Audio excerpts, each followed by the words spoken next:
Welcome to the VMS Sportscast. I'm Eladio Jaimez here at Harlingen South with Hawks head coach Alan Cherry. Coach Cherry, you guys are getting ready for McAllen Rowe this week. It's the second round of the postseason. It's the second time you guys face Rowe, and a lot of people might say, well, you already beat them once, you'll beat them a second time. But you'll be the first to say it's not easy to beat a team twice in one season. That's exactly correct, because sometimes if you beat someone pretty good, it's real easy to fall back and take them light. We're definitely not taking this team light. They're a good team, and they've gained momentum over the last few games, and so we know we have our hands full for us. I know since then, like you said, they've gained momentum. I'm sure you've seen film on them, and you've seen them improve. Mm-hmm. And what areas have they improved, or do you think they're different than from you guys first faced them? Well, I just think they've improved because they've played a whole season, made the playoffs, and in the course of their season, they've just gotten better each game to the point that they're a stronger team than they were when we first played them. Talk about this kid that have Cameron Gatling. It seems like he's pretty much their team.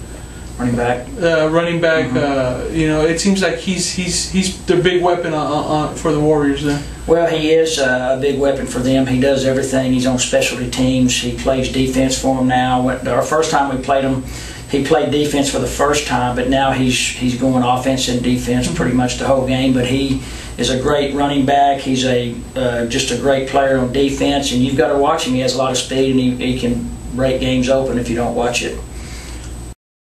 Early in the season, like very early in the season, one of the things you would tell me after the game is, we just want to move forward every week. Move forward. It seems like you guys did that all year. You guys improved. Toward the end of the season, it seemed like you had that close game against Memorial. The Economides was close for a half, but you guys always found a way to pull it out and pull away at the end. Talk about the team and how you guys have been playing so far, and what has led to 11-0. Well, I feel like that we have gone forward each week, and I told the kids even early in the year that when you get into week 8, 9, and 10, the games are going to be a lot tighter than they normally are. It's just always been that way. Teams are better. The last 3 games of district are your toughest games. It just, for some reason, teams get a lot better at that time, and it's harder to beat people by big margins. And so, like I said, when we go in this game right here, it's going to be important for us that we don't take them light and that we're prepared like we felt like we are.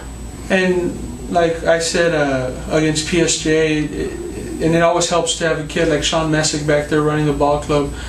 We've talked about him all year, talk a little bit more about him, and it seems like this is his time to shine in the postseason. Right, it is his time to shine, and like we've always said, he's just a great young man. He understands the game. He's a great leader. People follow him.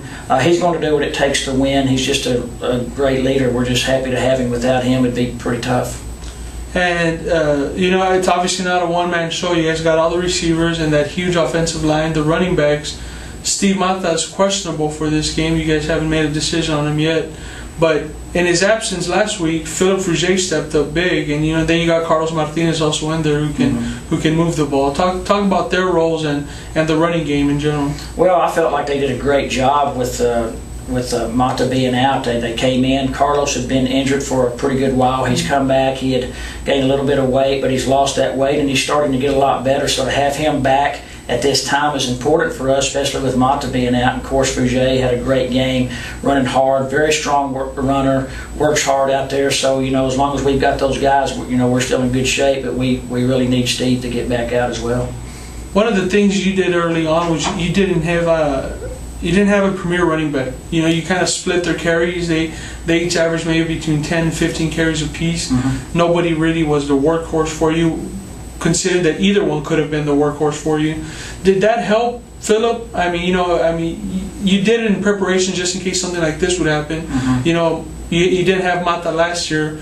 Did all those all that time off, the shared carries help Philip in the postseason, knowing that he could shoulder that load. He wasn't tired. Right, he could shoulder that load. The main thing with that is, in the course of a season, your running backs are going to take a lot of hits.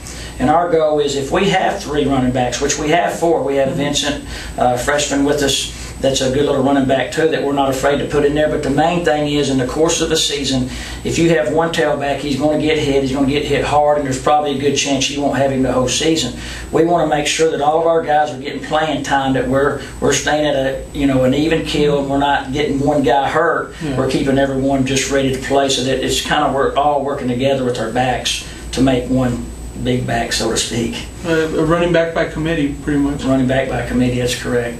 On the other side of the ball, the defense has been playing great all year. The secondary is really, all season been there. They've come up with big interceptions, and David Eladio leads the Valley with 11 picks. You talk about the secondary first, and then just talk about the defense as a unit. Okay. Well, secondary-wise, secondary is one of the toughest things to play because you've got to cover people. You don't know exactly what they're doing. You just got to put yourself in position to make plays, and it's probably the toughest job out there. So you've got to have some kids out there with character, some kids that are smart and know when to break, know when to switch men, and all that.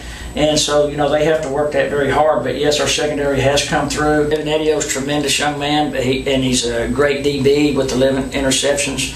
The thing about him, he always comes up with the big play at the right time, and he's happened to do that all season long. And so, he definitely has a big role in how our secondary plays, but he helps other guys too. But, we have a good secondary all the way through. It's not an easy position, but we're, thankful that we've got some good kids that are smart and play the game.